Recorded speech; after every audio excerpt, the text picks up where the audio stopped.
She spent millions building her dream mansion on my land, and I let her, because I knew the day she finished, it would all belong to me. The whole nightmare began the day I found out someone was building on my land. At first, I thought it was just a few workers digging by mistake, maybe extending a driveway or fixing pipes. But as I got closer, I realized it was something much bigger, an actual villa rising on the exact plot I owned. I checked my documents again and again. The land was legally mine, every inch of it. Yet the HOA president, the one person who was supposed to protect community rules, was pouring millions into a mansion as if she owned it. The strangest part? Everyone believed her. Neighbors walked by admiring the project, thinking it was her dream home. Only I knew the truth, and I kept quiet, letting the secret burn inside me. I decided not to interfere. Every morning, I would pass by casually, pretending to be just another neighbor while inside I was memorizing every single detail. I watched the marble being unloaded from trucks, chandeliers wrapped in crates from overseas, and glass panels so huge they needed cranes to lift. People gathered around, whispering about how grand the place was going to be, praising the president's taste and power. Nobody had the faintest idea that all of it was happening on land that wasn't hers. I stayed silent, almost invisible, letting her pour her money, her pride, and her reputation into a property that already belonged to me. Each brick she laid felt like another step toward her downfall and my ultimate victory. The moment the last touches were done, the polished floors shining, the garden lights glowing at night, I made my move.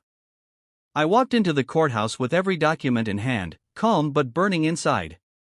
The case was simple, the land was mine, and anything built on it legally belonged to me.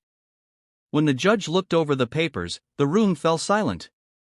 The president, who had strutted around for months showing off her new palace, suddenly looked small, her confidence cracking. This was the turning point, the moment all her power, money, and arrogance collided with one undeniable truth: she had built her empire on someone else's foundation, and now it was about to collapse. When the verdict came, it wasn't just a legal loss, it was a public unmasking.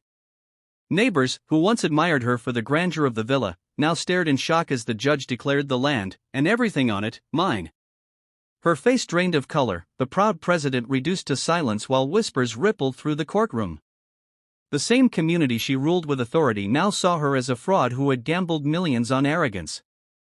The fall wasn't private, it was wide open, with every eye fixed on her collapse. What was once her dream home became the stage of her humiliation, and everyone present would remember that moment forever.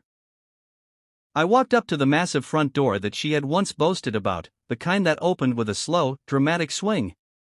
The keys were mine now, the papers stamped and sealed. As I stepped inside, the air was heavy with the scent of fresh paint and expensive wood polish, her choices, her money, her effort. Every chandelier glittered for me, every polished tile reflected my victory.